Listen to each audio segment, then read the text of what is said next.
अब लोग समझ गए हैं कि 15 लाख देते देते 5 किलो गेहूं चावल पर सरकार आ गई और इससे और ज़्यादा दिन रही तो हाथ में कटोरा पकड़ा देगी।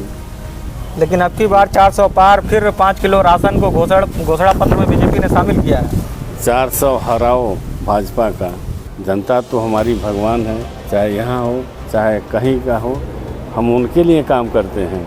कि सांसद रवि किशन के ऊपर एक महिला ने आरोप लगाया कल लखनऊ में प्रेस वार्ता करके कि हम उनकी पत्नी हैं, 25 साल पहले मेरी शादी हुई थी लेकिन छिपा कर रखा गया था। उनको तो यही है, जिंदगी झंडबा फिर भी घमंडबा।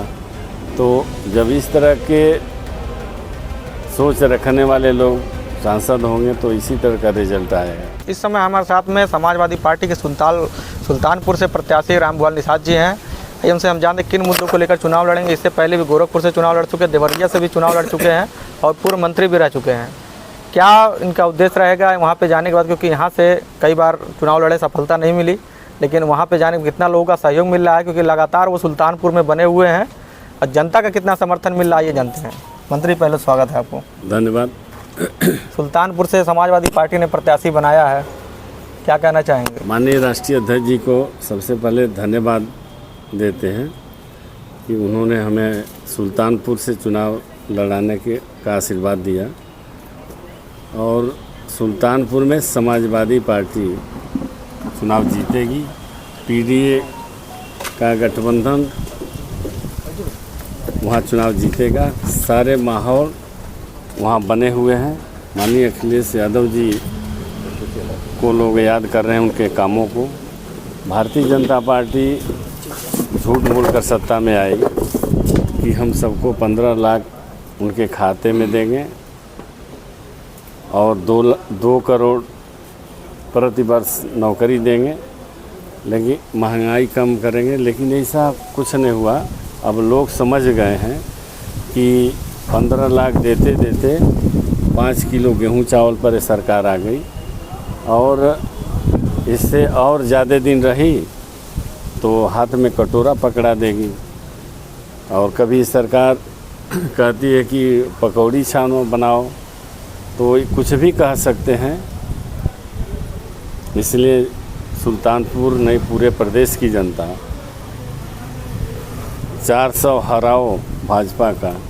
लेकिन अब की बार 400 पार, फिर 5 किलो राशन को घोषणा पत्र में बीजेपी ने शामिल किया है।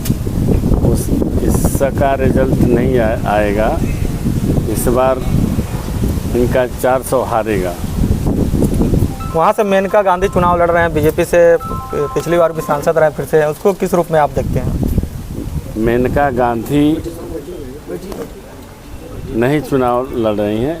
वहाँ का विकास क्या हुआ है, ये चुनाव हो रहा है कि जब ये विकास किए ही नहीं हैं, जनता के बीच में जब गए ही नहीं, तो लोग वोट किस लिए देंगे?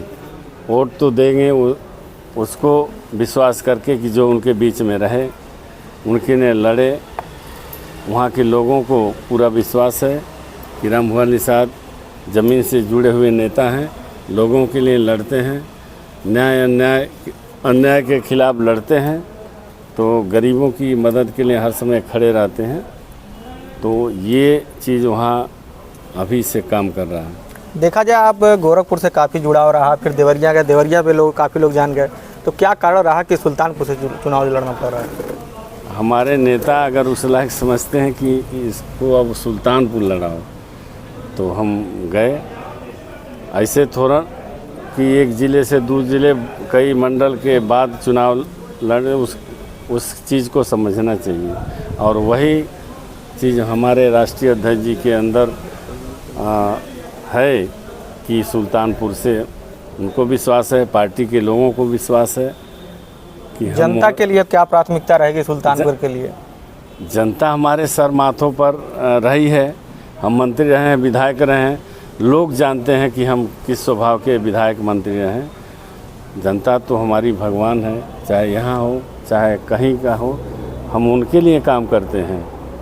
हम अधिकारी चाहे और किसी के लिए काम नहीं करता हूँ, हम तो जनता के लिए काम करते हैं, उनके लिए लड़ते हैं और खड़ा रहते हैं। मंत्री जी, अभी सांसद रवि किशन के ऊपर एक महिला ने आरोप लगाया कल लखनऊ में प्रेस वार्ता करके कि हम उनकी पत्नी हैं, 25 साल पहले मेरी शादी हुई थी लेकिन छिपा कर रखा गया था, लेकिन अब मुझे रवि किशन जी अधिकार नहीं दे रहे हैं, मैं इसके लिए कोर्ट जाऊंगी।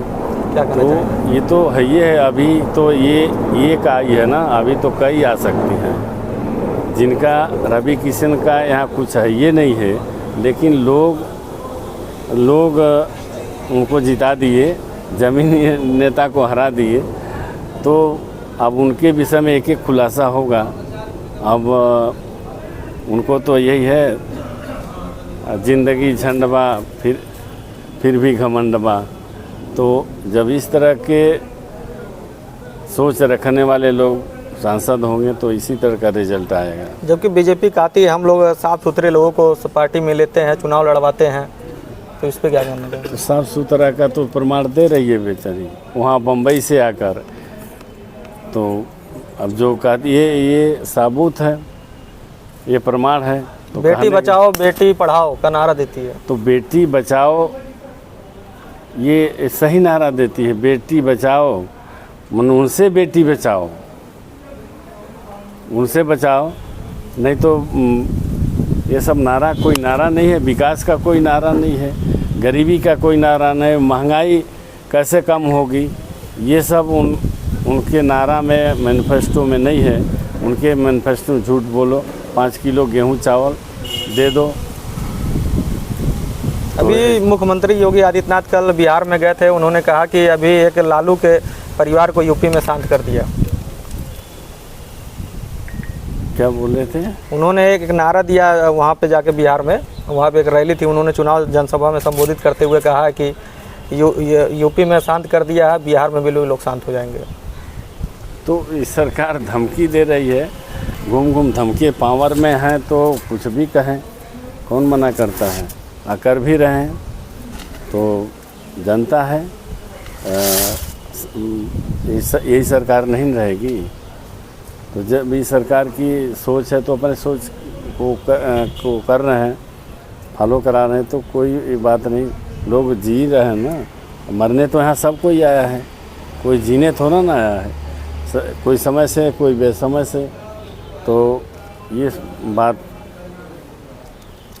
श्रीगंगा न्यूज़ से बात करने के लिए धन्यवाद। ये तो हमारे साथ में रामभुआल निषाद जी, जो कि पूर्व मंत्री हैं और सुल्तानपुर से समाजवादी पार्टी के उम्मीदवार हैं, जिन्होंने साफ तौर पे अपनी बातों को रखा, सुल्तानपुर की जनता को धन्यवाद भी दिया और राष्ट्रीय अध्यक्ष जी को भी धन्यवाद दे रहे हैं कि जिन्होंने उनको प्रत्याशी बनाया है। और ये उनका साफ तौर पे कहना है कि जिस तरह से मैंने पिछले मंत्री रहते हुए कार्य किया था, अगर जनता मुझे आशीर्वाद देगी और चुनाव जिताएगी तो मैं उस तरह फिर से कार्य करने के लिए प्रस्तुत रहूँगा। श्रीगंगा न्यूज़ के लिए सानी गोरखपुर।